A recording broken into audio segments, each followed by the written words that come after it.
Welcome back to another episode of Kicking It with Coach Red, where we bring you all the news, stories, takes, and opinions about your favorite teams from the Pacific Northwest, from the good to the bad to the Mariners.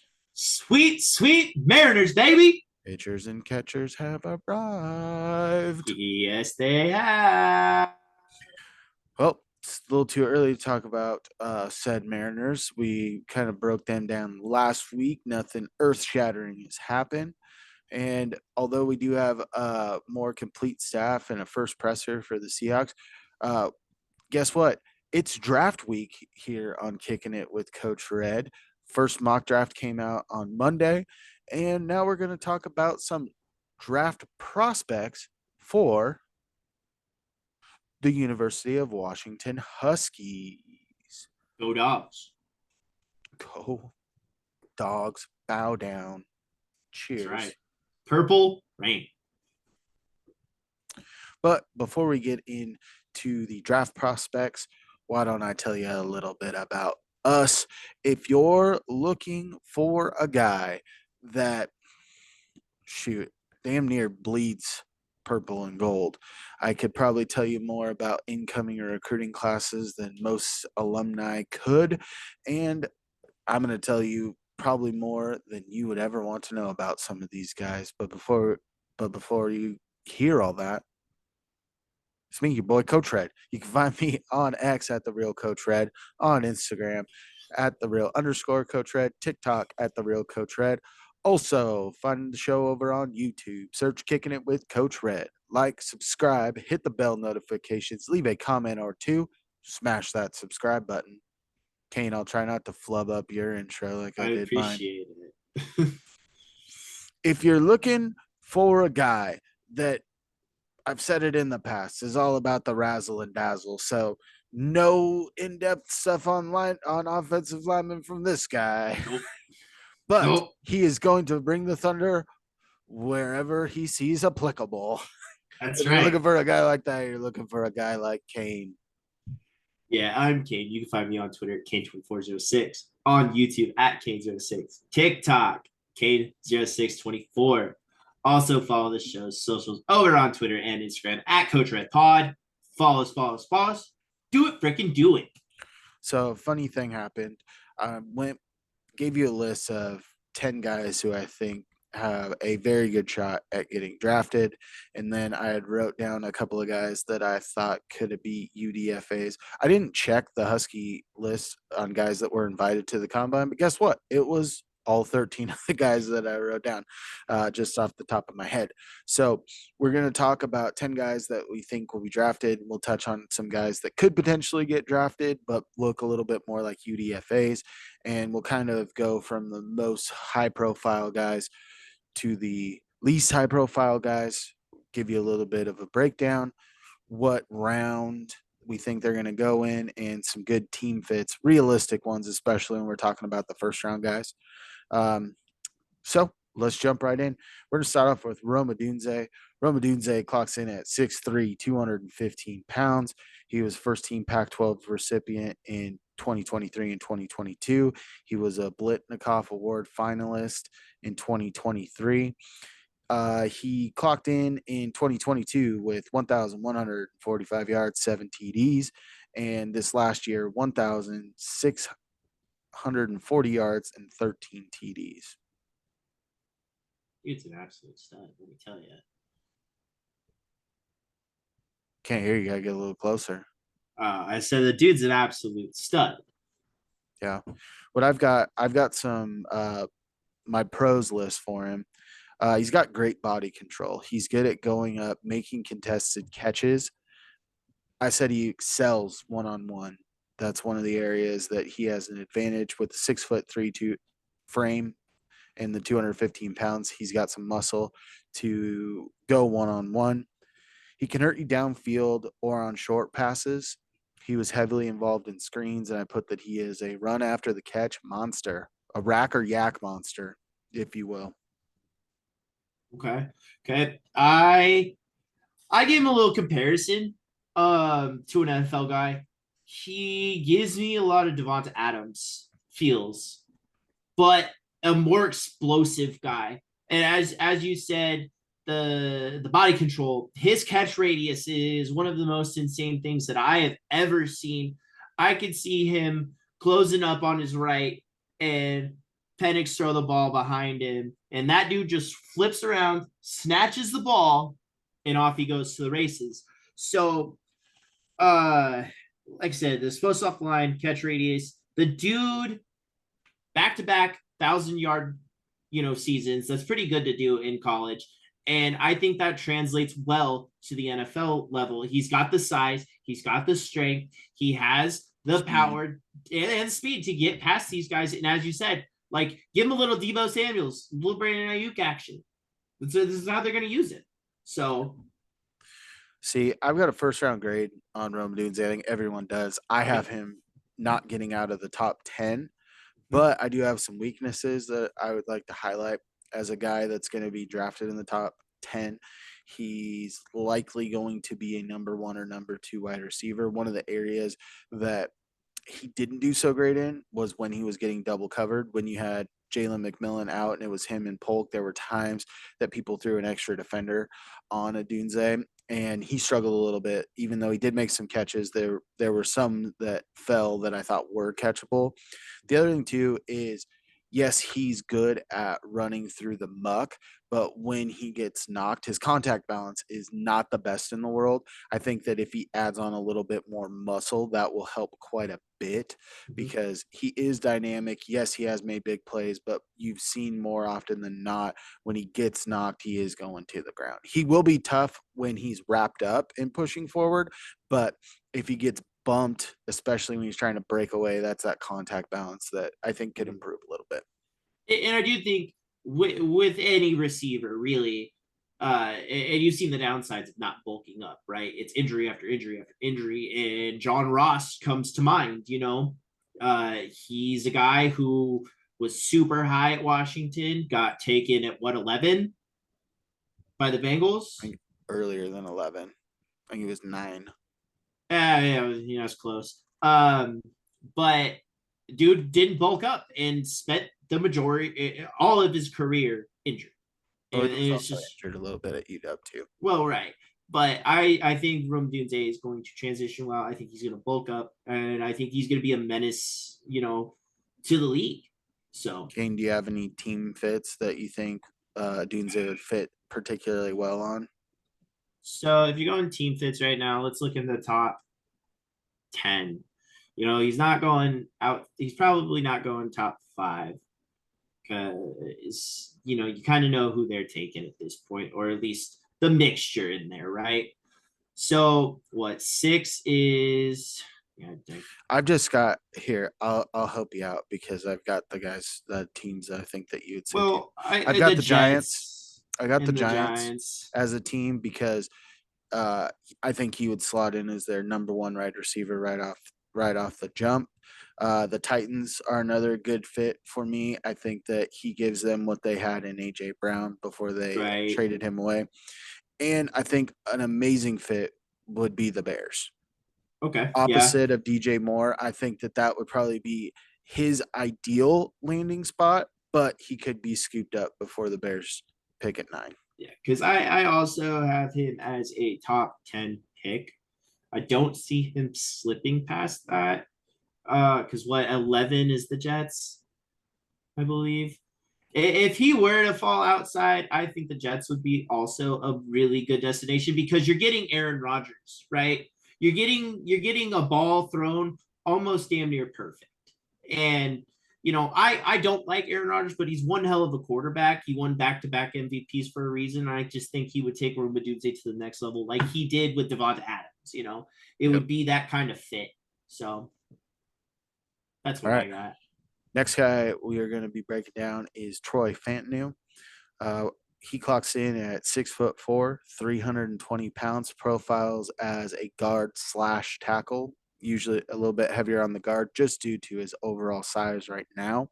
Mhm. He was first team Pac 12 in 2023, second team in 2022, and was part of the offensive line that was given the award for the best offensive line in college.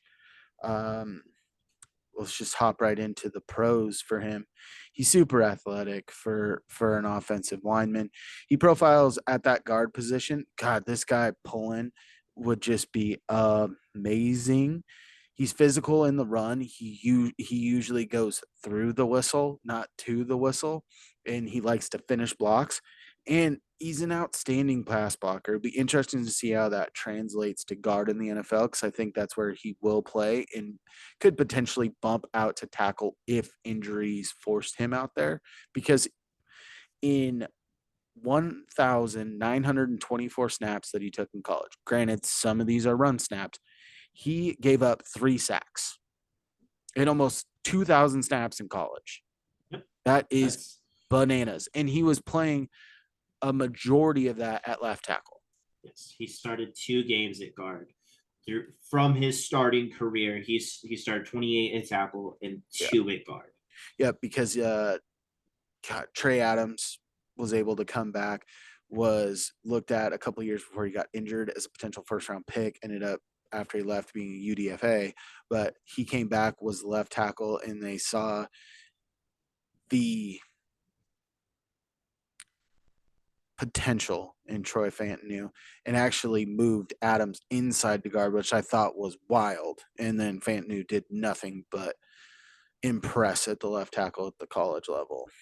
And when you look at comparative to linemen in the NFL, they're very big, and especially your tackles are your big anchors on the outside. And if you're a really athletic guy, it works to you, or it works better for you to be on the inside, honestly, because you can get to that guy who's breaking through the center, you know, Yep. and get hands on him, and that's something that he did especially well this year. Yeah. He profiles a lot like an Elijah Vera Tucker, who came out of USC, drafted in the first round by the Jets, with that offensive tackle guard versatility. Really, the only weakness I see for him, actually, there's two. He's a little bit undersized, but at the guard position, he's not. But his athletic ability gets him out of trouble over technique at times. So sometimes his technique is not overly sound, but his athletic profile makes up for that. It's going to be more tested in the NFL because these guys are bigger, faster, stronger. So with him, I've got a mid to late first round grade on him. Yeah. I don't think he gets out of the first round. I don't think so either. I think he is a for sure first round talent. Getting him to fall, that would just be bananas. It really would be. I think any team that passed up on him, they'd be regretting it later. Team fits for me for Fantanu. We said it in the mock draft. The Seattle Seahawks, I think, would be a phenomenal team fit. Some other teams that could use some interior offensive line help, especially at the guard. I've got Jacksonville and Miami. Miami is a sneaky pick. If they added him to that line group, I think you're going to see next level stuff out of him. But I think wherever he goes, he's going to be a top tier pro. He's not as mean and nasty as Quinn Nelson, but he's not far off. Right. Okay. All right, next guy we've got is Michael Penix Jr., quarterback, clocks in at 6'3", 213 pounds. Was the Maxwell Award winner in 2023. He was a Heisman finalist, took second overall. And the most criminal out of all of this, he was only a second team all Pac 12 in the 2 years that he was in the Pac 12. Yeah, that's kind of insane, especially. Thanks, Bo Nix. Wasn't he also voted the best quarterback in college football? Yes, he was. And didn't win the Heisman. Well, best peer quarterback with Bo Nix and Jane Daniels. They had it a little bit more in the running game. Yeah. So my pros for Michael Penix is accuracy. He's a highly accurate quarterback. Touch. This guy has a monster arm and can still put good touch on the ball and put it where only his wide receivers can catch it. And I think that's going to translate extremely well to the NFL. and movement inside the pocket. He's got a little bit of Ben Roethlisberger in him when it comes to pocket presence. Yes, there I'll get to it in the weaknesses, but you saw it especially in the Texas game where he was struggling a little bit off, but staying inside the pocket and climbing the pocket and hitting crossers across the middle. I mean, there's not too many guys in this draft. I would say there are none that have the pocket presence that Michael Penix has. I agree with that. One of the few things that, the short sample size that I watched, didn't see him get sacked very much. I saw No, him swiping guys left and right, using his feet, being smart. The vision that he has is incredible. To looking on the right side, see a guy out of corner of his eye, sidestep him and throw a dart. It's hard for NFL quarterbacks to do this. In all honesty, it is. I see guys who scramble, scramble, scramble, and don't try to adjust, but those guys that do adjust, it usually works out well for them. And Michael Penix just adjusts on the fly, and it's something you like to see. yeah.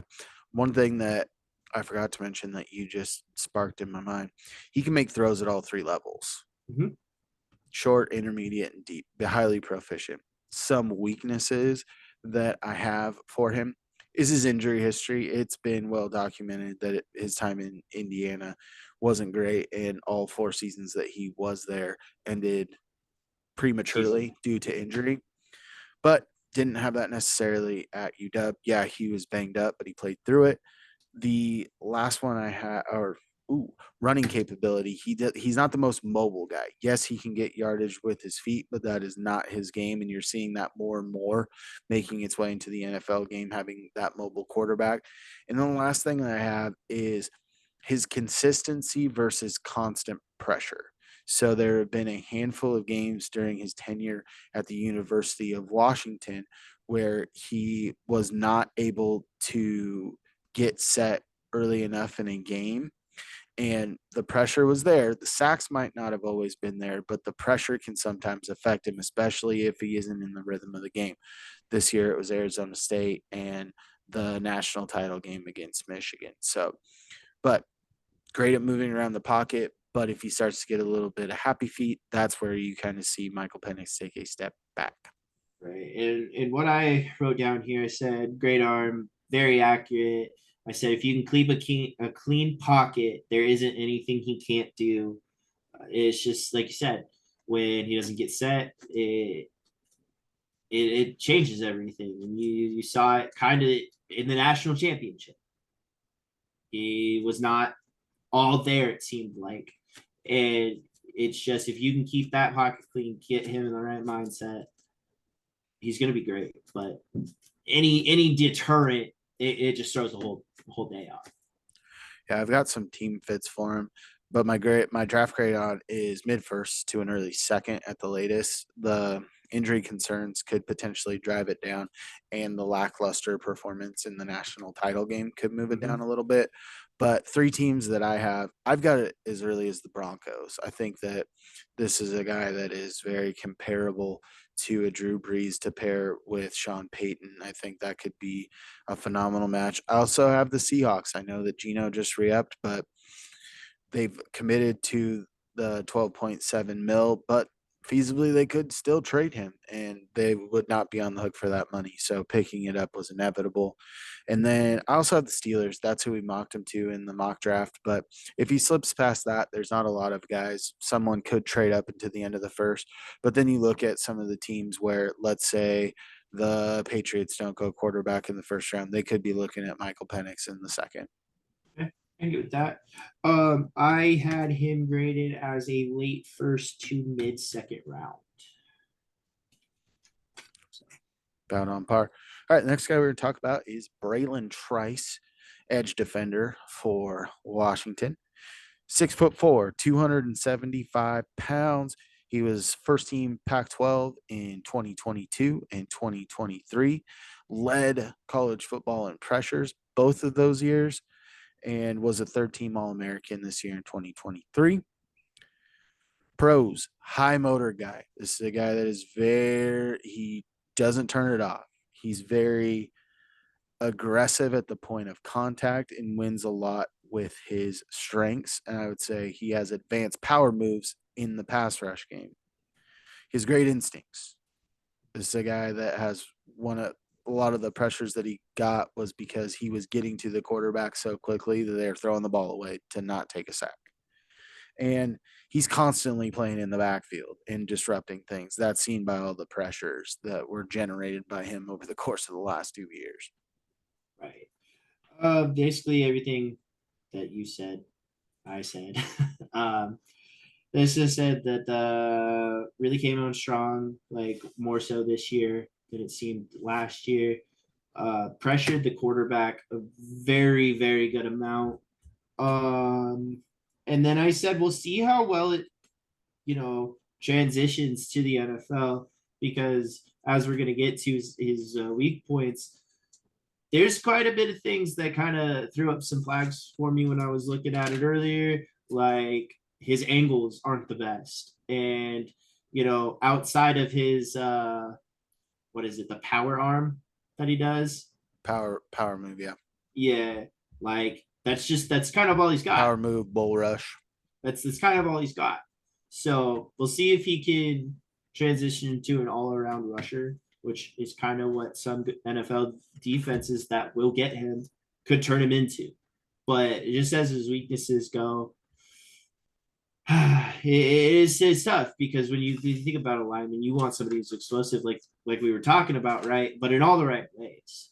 Mm-hmm. And when I was reading on the weaknesses, I didn't write them down because I honestly forgot, but I remembered a little bit of them, and just it kind of threw up some red flags for me. Yeah, I said that he needs to develop more on his finesse moves, especially on the edge, which you touched on there. Um, the other thing that I have is there are times that he stays engaged with an offensive lineman for too long on a run play instead of dipping, ripping, and getting after the ball carrier. And his production on the sack side. Yes, pressures are great. Pressures are extremely good. He was the reason that some turnovers were caused. But there are guys that are in the NFL. I think the biggest guy is Edifeowe by the Ravens. He was a guy that had all the tools, looked phenomenal, bunch of pressures, but I think he had like 2 sacks his last year at Penn State. Comes to the NFL and those numbers go up with the Ravens with a good group around him. And I think that with a good group around him, Braylon Trice, that he can do the same, but he is going to have to grow a little bit. Reminds me a hair bit of Boye Mafe. He's not as raw and more developed with his power moves, but Boye Mafe got a lot more bendy this last year for the Seahawks, and I could see that Braylon Trice could be a stout bull rush move type guy his first year and develop a little bit more and have a big sophomore year. I agree. Where do you got him going? I have him as a late first to mid second round pick. I think the teams that I like a fit, we talked about it in the mock, the Tampa Bay Bucks. They love drafting Washington players, and Shaq Barrett is not getting any younger. And they already have Joseph Tryon, who's a little bit more of that bendy type guy, having a good power type guy on the other side I like. Detroit Lions, put him on the other side of Aiden Hutchinson. I Sick. This would be one of my favorite fits for him. And then another one, if we dip into the second round, I've got the Washington Commanders as a team since they traded away Montez Sweat and Chase Young. They're light on the pass rusher side. And I think Braylon Trice would be a good addition to that squad. I have him as a second rounder. I don't think he edges into the first round just because of the negatives. And this is so early too because we don't have the combine, we don't have more source to go off of just what they did in college. I don't think he edges the first round.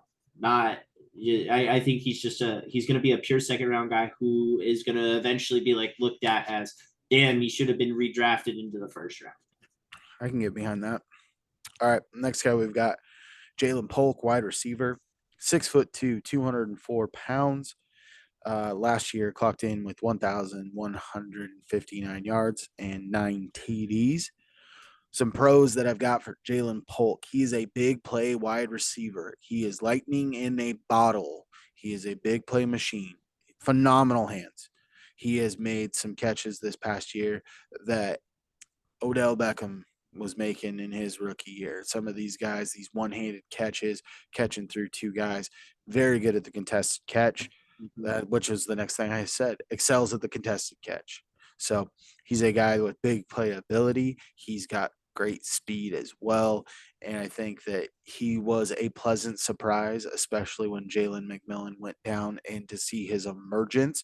I thought he might come back for another year to be the primary guy, but with the change in coaching staff and the ability to potentially be a second rounder when this guy was looked at best as a day three guy, I think it was too much to pass up. I put Bulk stepped up as wide receiver 2 this year. It put on a display while racking over 1,000 yards this year. Explosive and big yak guy.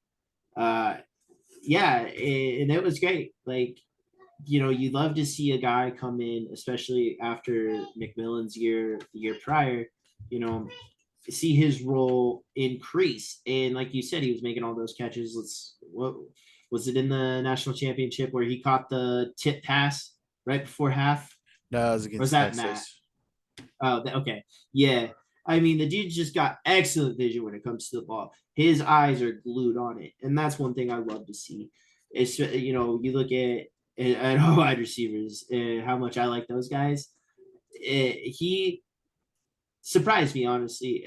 I knew Roma Doomsday from Twitter and all that, but I didn't know about the other two before the year. I'm just not a college guy, man. You know that. The show knows that now. But watching the games I did, the dude is on point. He's all there. He's everything you want and more in a receiver. All right, some weaknesses I got for Jalen Polk is he's much better against man coverage and making contested catches. He struggles at times to find the right hole to sit in during in a zone type coverage. And there were a handful of games down the stretch that he kind of disappeared. You look at the monsoon game against Oregon State where Roma Dunze has a big day. Jalen Polk had 4 drops in that game, which was uncharacteristic. And then against WSU, I believe he had like only 2 or 3 targets and dropped one of those. Also uncharacteristic for most of the year. It was good to see him bounce back in the semifinal game against Texas, but especially when you had McMillan showing up again to see him kind of take a step back for a short period of time, it hurt a little bit in my mind. Establishing him as a guy when you take someone in the second round, they're you're typically not looking at wide receiver 3. So if I'm looking for a guy that's going to be a wide receiver 2, I want him to be available, be present, and be a difference maker for my team. And I've said it throughout my analysis a couple times. I think that he is a second round talent. I put mid second to late second. I don't think that I think the other teams need other needs in that first half, but 15 later he gets picked up there. Do you have any team fits No, up top? I've got the Packers. I think that they're a young emerging core, and I that would think that actually he be a would be, fantastic fit. yeah, I think he'd be a fun fit there. Also, the Saints, besides Chris Olave, they aren't too exciting in their pass catchers room. And then I've also got the Browns. I think the Browns could be a really fun fit for him as well. Right? And most of these teams that you just outside of the Packers, who they've got just a bevy of receivers that are young, um, in their emergence this year. But with the Saints, as you said, Michael Thomas is getting older and older and not playing football. I think their next best guy was Rashid Shaheed this year, outside of Olave, and the last team doesn't really have anybody either. So, Yep. All right, let's move on to the next prospect. Next guy I've got is Jalen McMillan, 6'1", 192 pounds. He had over 1,000 yards in 2022. He was limited due to injury in 2023. What I've got for Jalen McMillan, he's a phenomenal athlete. He's got inside outside versatility. He can run the slot, he can run outside. He still has decent size. And when a ball's inside of his frame, it gets caught.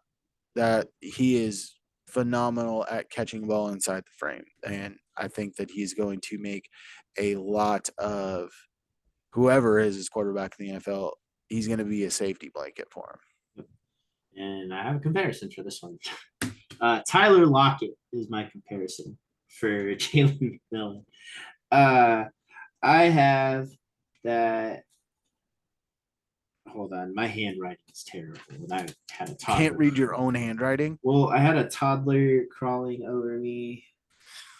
Oh yeah, okay. You just have to get in the ball, let his feet do the rest. You saw that a lot the year prior, and when he was healthy this year, he is a yak guy. That is one big thing. Uh, as you touched on, it's an 1,000 yard guy, and did it with ease. It seemed like the big thing is he needs to stay healthy, and Well, he he was needs only to banged both. up 1 year. Well, right, but usually it's the first injury and then it cascades. But stay healthy, bulk up just a tiny bit, and I think you'll be good there. So So I'm gonna go with my round projection before I talk about my weaknesses because I think that it plays into that. I think that he is a late second round to third round pick, anywhere in the third. And why I say that is one of his weaknesses is lack of 2023 tape because of the injury. yep. One of the things is clocking in under 200 pounds. He's a little bit slighter framed, which can then lead to contact balance, like I talked before. He's great at making the catch, but some of his yak was diminished if there was a defender on him immediately. Yep. So being able to get out of that shoulder tackle and not go to the ground, I think putting on a little bit more muscle and getting up to the 200-pound range would be ideal for Jalen. But like you said, he's silky smooth. He does remind me a lot of Tyler Lockett. You looked at big time when the Huskies needed to get a clutch third down or fourth down conversion. You were less than 4 yards. You looked at Jalen McMillan. People knew that he was probably getting the ball, but his precise route running and sure hands and being able to find the first down marker was impeccable. I have him at a third to fourth round guy. I think it all comes down to yes, his 2022 year was great, but as you said, lack of film in 23, and with the injury and how long it kept him out, and when he was back, it wasn't 100%. So I think you take that into account, and I just think he goes third to fourth. Do you have any good team fits? Well, No, well, boy, do I! I think these team fits are phenomenal. The first one I've got is the Bengals with the potential impending departures of T. Higgins and Tyler Boyd. If they sit there and franchise tag T. Higgins, Tyler Boyd's going to be walking. This is a guy that could fill Tyler Boyd's shoes in a heartbeat. He would integrate into that offense very quickly. Next team I've got is the Buffalo Bills. I think that they don't have that guy. I mean, Shakir is all right in that position, but he might get bumped to wide receiver 2 with the most likely leaving of Gabe Davis. So I think that Jalen McMillan could slot on this team. Last one I've got is the Atlanta Falcons because when you look at who their head coach is, former Bengals offensive coordinator, Bengals had a three-headed monster. And when you look at Drake London and Kyle Pitts being your two primary pass catchers on this team, they're uber athletic and can really stretch the seam. I think a guy that can run the middle and be that safety blanket for whoever is going to be the quarterback for Atlanta, Jalen Miller, I think, would fit really well. all right, I like it. Next guy we've got is Roger Rosengarten. Clocks in at 6'6", 300 pounds. Right tackle for the Huskies. I think that's what he will play in the NFL after. I'll get to that actually. For me, I've got the pros. He's got good quickness and athleticism, which we said about Fantanu. He's not at Fantanu's level with the athleticism, but it's still above average. And I also said that he's very aggressive.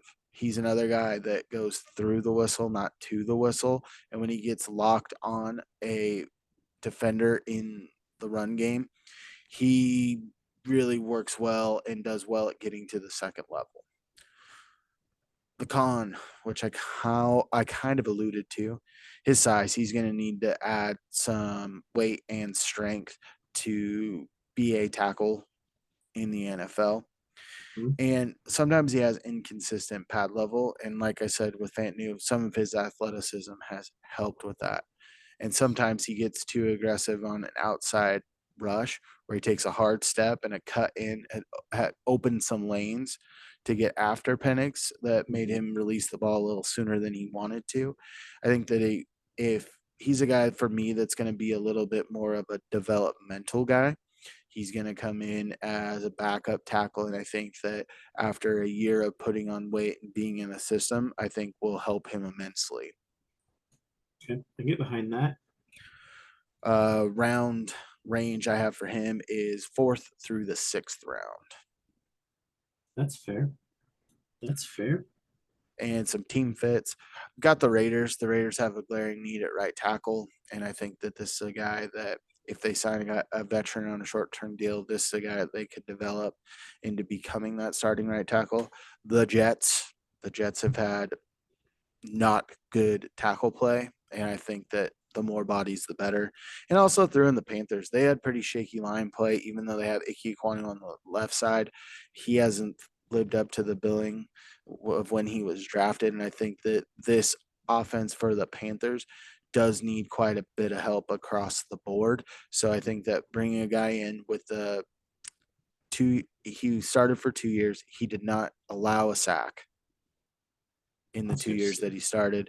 So I think that having a guy that was part of, like we said, the top offensive line in college football, I think that this could be a welcome addition to almost any team. Okay. All right.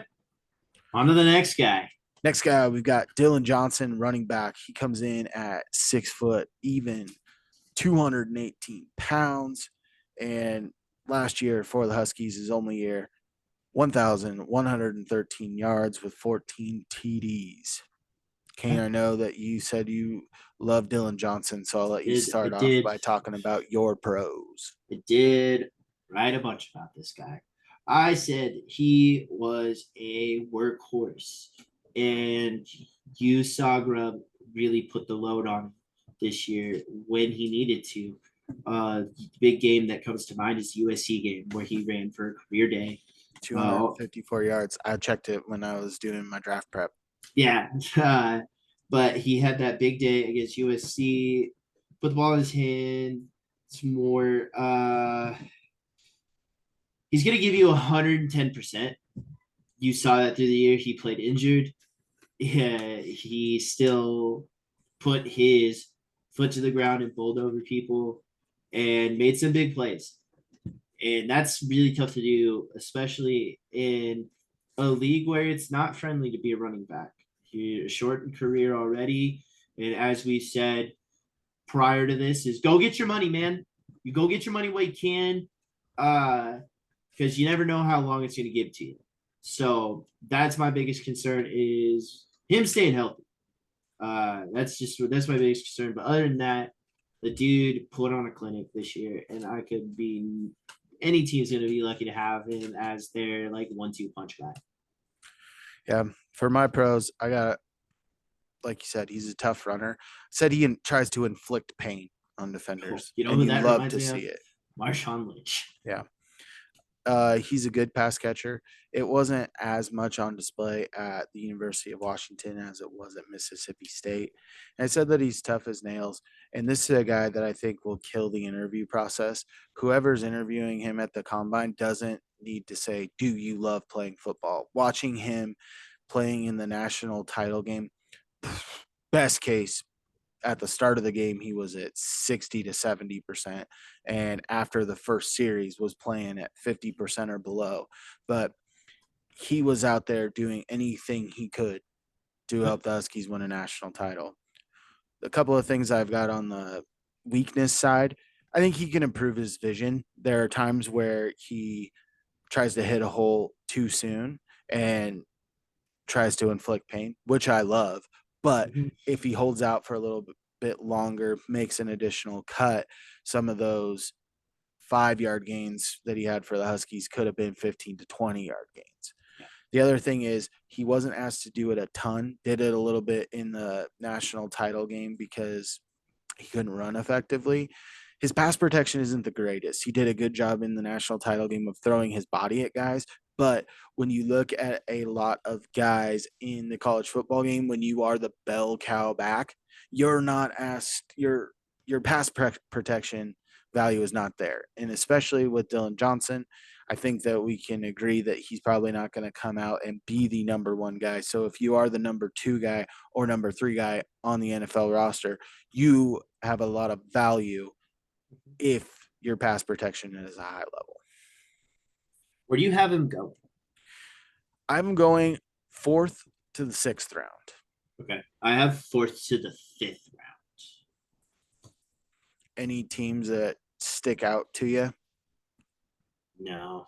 I don't have any for those because I didn't think about it. Got it.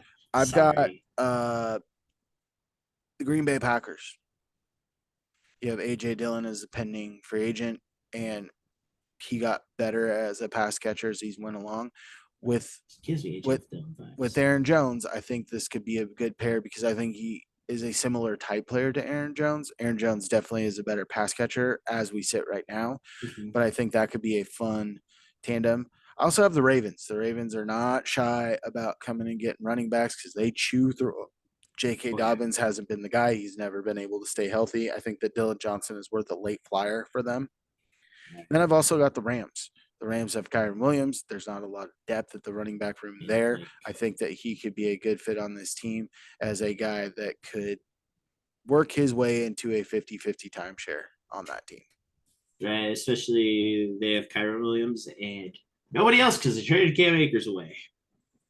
Yeah, I think So Daryl Henderson's his contract's done and hasn't he done a whole lot there. he got give it. Yep, like I said. All right, we can keep motoring on. Next guy we've got is Edifon Olafashio, linebacker. Clocks in at 6 foot, even 239 pounds. Pros I've It's a big got boy. for Ulo is he's very athletic. He excels at being a coverage linebacker, played middle linebacker for UW. I think that he transitions out to a weak side linebacker who goes into pass coverage more in the NFL. He's a very good tackler. He's got long arms. He's a guy that when he gets his mitts on you, usually takes you down. Some weaknesses. He's undersized for the NFL. He's going to need to put on another 10 to 15 pounds and he can't get any taller. But he also is a little overzealous sometimes and overruns the play, which I think is he has all the athletic ability to go sideline to sideline. And I think that he relies on that a little bit too much. There are times where he does rely on his technique. You saw it in the national title game, has I'm not sure if it was a running back or slot receiver in the flat for what looked like an easy pass. He put his head down, went right to a spot, red eyes, put his arm out there to knock it down. There are times where if that guy double moves and there's a little bit more time, it's a tutty, right? Right. So And in the NFL that makes a difference because you're gonna be going up against guys that know what they're doing for the most part, that have been coached at an NFL level for one or more years. So you really got to get with the program at that point. yeah, and I also said that he's an okay run defender, especially with him I would imagine moving outside, not playing in the middle. There were times that he was very good at filling the holes, but when you're playing a little bit more on those edges, it's going to be interesting because it's a different vantage point for him to attack from. So it could hurt or help, but the lack of consistency that he had at middle linebacker uh, made me put it as a weakness. I've got him as a fifth to seventh round pick. Okay, that's fair. That's fair. You know, as you said, I think that's a good fit because that's usually where the questionable linebackers go, and it's either they turn out really good or they're just not that great. Yeah, couple of team fits. I've got Eagles slash Cowboys. The Eagles, I think, have a lot of similar type defenders, but I think that he could be a guy that could push some of them. For the Cowboys, Leighton Vander Esch is a guy that I don't think they're going to be bringing back, and he could slide into starting with linebacker or depth for this team. I've also got the Colts. The Colts, after the Darius Leonard, not Darius, he Yes. changed his name like 3 times, so it's tough for me to keep track. But I think they're a team that could use some more depth. And I also put the Seahawks because the Seahawks currently have no linebackers under contract. So if they want to go get a local guy who was extremely well respected, this guy was one of, uh, I don't think he was the captain because he came back from injury, but this guy was one of the hearts of this Husky defense. So that's what I've got for Ulo. And then the last guy we're going to go in depth on is Dom Hampton or Dominique Hampton, 6'2", 213 pounds, safety. Do you have any in depth stuff on here? Perfect. I'll keep rolling. So we got pro for him. He's an excellent hole player. He's a box safety. That's where he excels. He led the Huskies in tackles this year. He's a very short tackler when he gets his hands on people. I said he tackles with force.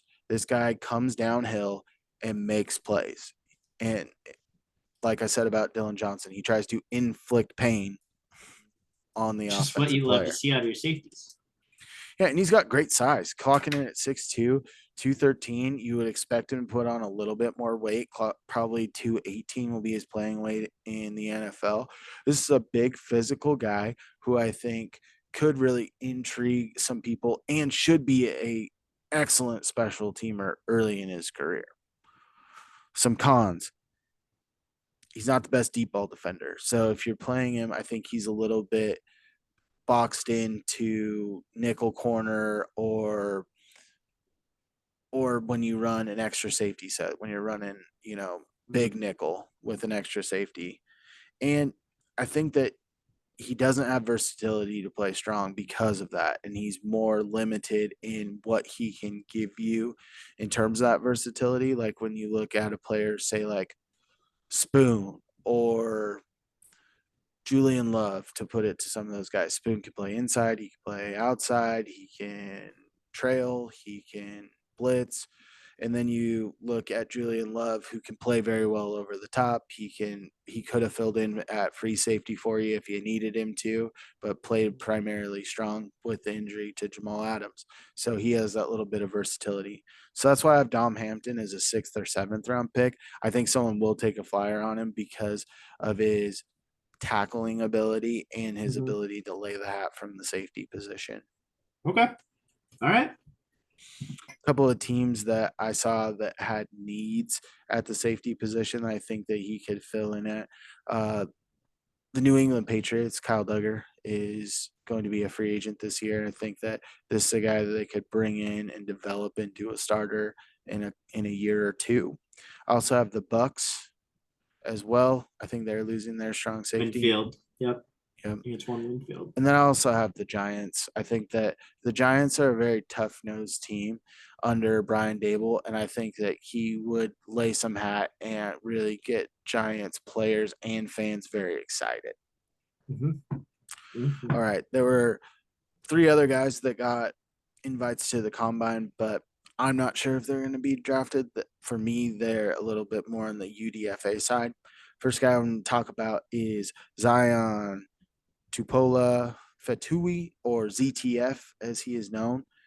He was a guy that a couple years ago in the COVID shortened year, it looked like this guy was going to skyrocket. He had 6 sacks in 4 games. Then the following year, decides to come back to school, gets hit with the injury bug. And he's been a little bit injured. And when he has been on the field, this is the first year where he's kind of had a full season. His production wasn't nearly, it never touched that COVID shortened year. So I think that he's got a good athletic profile. The guy has a phenomenal story. He's a dedicated guy, stayed at UW, has been through adversity due to injuries, death in the family, and it was awesome to see him get that strip sack of Caleb Williams a few days after his dad had passed away. This is a guy that you love to root for, and he's got the physical tools to do it, but the consistency at getting after the passer and making plays in the backfield, for a guy that had Braylon Trice on the other side who often got double teamed, I wanted to see a little bit more production from ZTF on the field. I think that he could be a fringe seventh round guy, but I think that he is going to be a priority UDFA for some team. All right. All right. Next guy I've got is Devin Culp, tight end. This is a guy that he's a big time, he's a more of a receiving guy at the tight end spot. His blocking is okay, but where he excels in is his route running, his catch radius, and his ability to make big plays. He wasn't highlighted as much this year as he was the previous year, which kind of slides him to a UDFA for me. But he's a guy that a lot of draft pundits that I've seen post college football season said Devin Culp is a guy that a lot of teams are going to end up liking when they turn on the film. His fluidity and his route running ability are top notch. So I think that someone could take a flyer on him in the seventh, but most likely for me, another UDFA. Okay. Let's go to my favorite one. That's also my favorite guy, Yeah. Jack Westover. This is a guy that he'd only played a handful of games in high school, got injured, walked on at the University of Washington, and really made himself into a reliable playmaker. What I love about Westover is his ability to make the difficult catch. There were many times this year where he bailed Michael Penix out, where he's making a circus grab. He's tough nose. Just UW has pumped out solid tight ends for a while now. You look at started with Austin Safarian Jenkins, then it was Will Disley, then it was Drew Sample, and then it was Kate Otten. Yeah. And now I think that Westover is the guy that I think will actually be a good person. I think the Seahawks should snag Oh, him up with a light room. I think that Geno 100%. Smith would love throwing. You know who else would love him? His college offensive coordinator, Ryan Grubb. That's Yes. who else would love him. And I would love him to be a Seahawk. If he is UDFA'd, I'm guaranteeing that Grubb's pounding the In table like, I have his cell phone number, guys. I'll call him right now. You got to yeah. worry about that. I'll got him Yeah, on speed exactly. dial. Day Exactly. 3 of the draft, Brian Gubb should have him on speed dial. So as soon as the draft closes, hey Jack, it's me, boy Ryan. yeah. Hell yeah, dude. Hell yeah. Let's start a movement on Twitter where we get Jack Westover if he gets UDFA'd on the Seahawks stat. And I could see them throwing a seventh rounder at him too. I Hey think this is man. a guy that could sneak in there. I think the thing that hurts is he coming off an injury that he had taken care of after the season was over. I think he played Injury for with a like 4 games. torn patellar tendon Yeah. during the national championship game. I think he saw 6 catches that game. Yeah, he did. I think that He's could the hurt his human draft vacuum stock, cleaner. I but think whoever gets Jack Westover is gonna be like, man, this was the steal. This he'll was a be steal. for the Seahawks fans. He for whatever team he gets drafted, he has the potential to get the excitement that we have for Jake Bobo. Yeah. Yeah. Well, that was our first Husky draft breakdown that we've ever done. We'll probably touch on a little bit more with some guys if we have an episode later after the combine that we want to talk Huskies. Maybe guys that improved their draft stock or hurt their draft stock due to some of the combine stuff. But this was a new style and a new topic for us. We've done drafts, we've done stuff, we've talked about the Huskies, but we've never primed it. And just so happens that you have 13 guys that could all hear their name picked in late April. Right. And just wanted to highlight these guys. It was a magical season. We're going to continue to do this as we go forward, but really wanted to switch it up a little bit, give something new, but also something that could be pretty insightful. Yep. Yep. Sorry that my insights weren't as great as yours. I feel like I did an all right job for knowing very limited about the guys. So, there's that. Next year will be a lot better. Next year will be a lot better. And it would also be a lot better if you gave us a follow on social media. You can find Autumn. me, your boy, Coach Red, on X at the Real Coach Red, on Instagram at the Real _ Coach Red, TikTok at the Real Coach Red. Also, find the show over on YouTube. Search Kicking It with Coach Red. like, subscribe, hit the bell notifications, leave a comment or two, and smash that subscribe button. Kane, where you at? You can find me on Twitter at Kane2406, YouTube at Kane06, TikTok Kane0624. Also follow the show's socials over on Twitter and Instagram at Coach Red Pod. Follow us. Do it, freaking do it. And as always, stay fresh. Stay fresh, peeps. Peace.